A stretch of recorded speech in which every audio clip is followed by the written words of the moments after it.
Do you know that around 42% of adults in the United States are obese, while only around 4% of people in Japan are? That gap is huge. Japan has the lowest obesity rate among developed nations. It is the country that, in many ways, does not need weight loss drugs like Ozempic. Before we go any further, take a second to like this video, then leave a comment and tell us which country you are from. Share your own experience with food culture or what you have learned about healthy eating where you live. Your stories make this conversation richer. Right now, Ozempic and similar drugs have exploded in popularity in the United States. From celebrities to everyday people, many are turning to these medications to lose weight. Sales are climbing quickly. Social media is filled with dramatic before and after stories. Some call it a miracle, others worry about long-term risks that are still being studied. These medications can help some people lose a significant amount of weight and may lower the risk of heart problems for certain groups, but scientists are still studying potential long-term effects. Concerns have been raised about links to thyroid issues, mental health effects, and eating disorders, though the evidence is still being debated.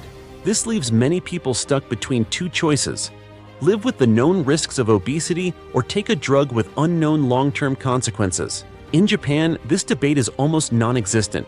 With such low obesity rates, the idea of a nationwide weight loss drug craze seems unnecessary. This raises an important question: what is Japan doing differently? And could these lessons offer a way out of the obesity trap for the United States? One of the first explanations people often give is genetics. Maybe Japanese people are naturally slimmer, but history shows this is not the case. Over a century ago, large numbers of Japanese workers migrated to Hawaii. Their descendants still live there today. They are genetically similar to the population that stayed in Japan. But after several generations in a Western food environment, their obesity rates have risen significantly. Studies have found that obesity among Japanese Hawaiians is roughly 4 times higher than in Japan, approaching local averages. This shows that the difference is not genetic. When people live in a different food culture, their bodies change. It is environment, habits, and social structure that shape outcomes. Number 1. Simplicity in food preparation.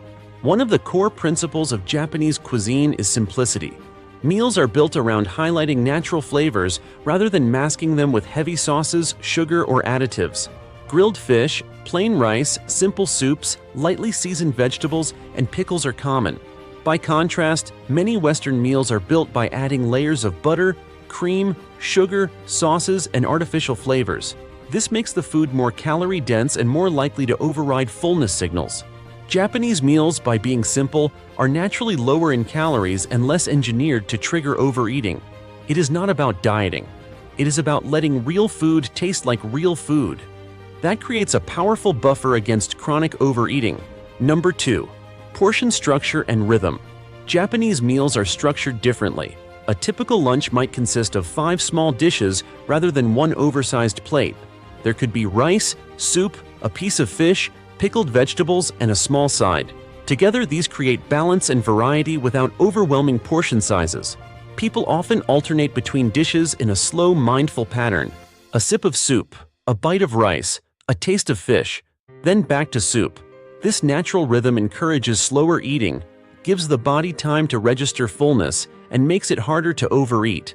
In the United States, meals are usually large, singular, and eaten quickly, often while multitasking. One big plate of food is finished in a linear way before the body can register how much has been eaten. The difference is not just what is eaten, but how. Number 3. Eating to 80% full. Japanese culture teaches from a young age the principle of stopping when you are around 80% full. This practice, known widely as a cultural habit, works with the body's natural delay in fullness signals. It takes time for the brain to catch up with the stomach. If you stop slightly before feeling full, you usually feel fully satisfied after 15 to 20 minutes. In the United States, people often eat until they are stuffed, with dessert afterward. Portions are larger, meals are faster, and fullness signals are often overridden. This simple cultural habit acts as a built-in regulator for calorie intake. Number 4. Food education in schools. In Japan, nutrition education begins early. Schools employ trained nutrition professionals who design fresh, balanced meals cooked from scratch. Processed or frozen food is not allowed. All students eat the same meal together. Before eating, Children learn about what is in the meal, where it comes from, and how it benefits their bodies. Packed lunches and vending machines are not part of the environment. This consistent, structured approach leads to lifelong habits. Obesity among children remains very low. Many grow up viewing vegetables, rice, and fish as normal daily foods rather than chores. In the United States, school meals are often processed and reheated with limited education about nutrition. The habits formed early shape health outcomes for decades. Number 5. Food environment. In Japan, the food environment makes moderation easier. Convenience store portions are smaller. Vending machines mainly offer unsweetened teas and water. Fresh, simple meals are widely available and affordable. Junk food exists, but it is not the default at every corner. In the United States, hyper-palatable, calorie-dense foods are available in airports, schools, gas stations, offices, and hospitals. The environment constantly nudges people toward overeating. In Japan, it nudges them toward balance. Number 6. Health checks and accountability. Another major difference is how health is tracked and supported at a community level. In Japan, adults between the ages of 40 and 74 receive annual waistline measurements through workplace or local health programs. If a measurement exceeds a certain level, the person is referred for counseling, and workplaces help them create a plan to improve their health. Companies with consistently unhealthy workforces can face financial consequences. This is not seen as an invasion of privacy. It is seen as a shared responsibility to keep the community healthy. In many workplaces, step tracking, group exercises, and shared health goals are normal parts of the culture. This level of structure and accountability helps keep weight gain in check before it turns into a crisis. Number 7. Movement as part of daily life. In Japan, exercise is often built into everyday routines rather than treated as a separate task. Public transportation is widely used, which means walking is a natural part of commuting. Many workplaces encourage walking or set up friendly step count competitions. In parks across Japan, groups of elderly people gather in the mornings to stretch, do light exercises, or dance together. It is common to see people in their 80s and 90s moving with energy and grace. This is not limited to the gym. It is simply how daily life is designed. In the United States, movement often requires deliberate effort. People rely on cars. They may plan a workout, but if that plan falls through, there is little natural movement to make up for it. In Japan, movement happens naturally and consistently. Number 8. Cultural attitudes toward food and health. In Japan, there is a shared understanding that maintaining a healthy weight is important for the well-being of the whole community. Food is respected. Meals are enjoyed with structure and mindfulness.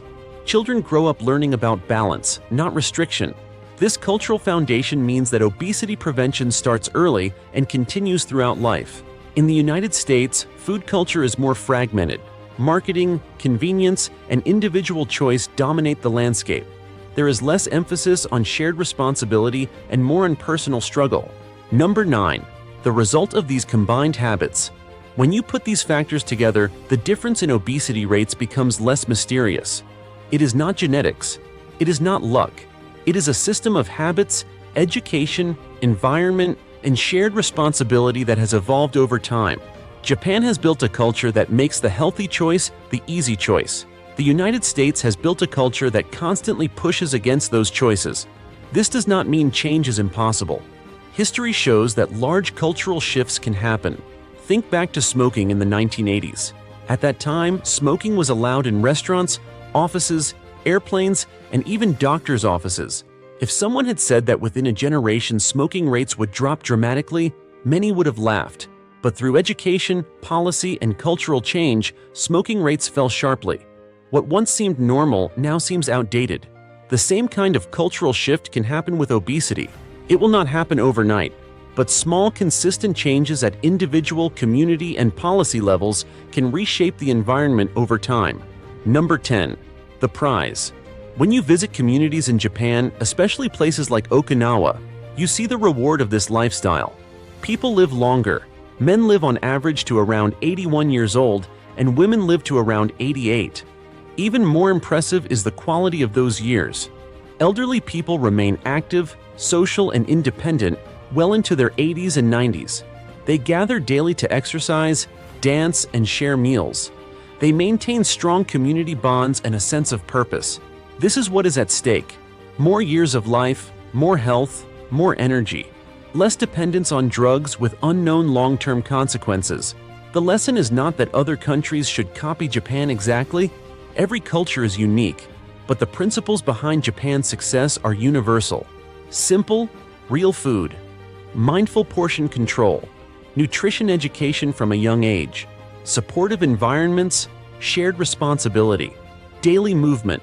Drugs like Ozempic may help individuals, and for some they are life-changing, but they will never fix the environment that created the problem in the first place. Japan shows a different path, a path where culture itself acts as the most powerful form of prevention. Thank you for watching until the end. Before you go, tell us in the comments which country you are from, and if any of these points reflect what happens where you live. Share your stories and experiences below. We would love to hear from you.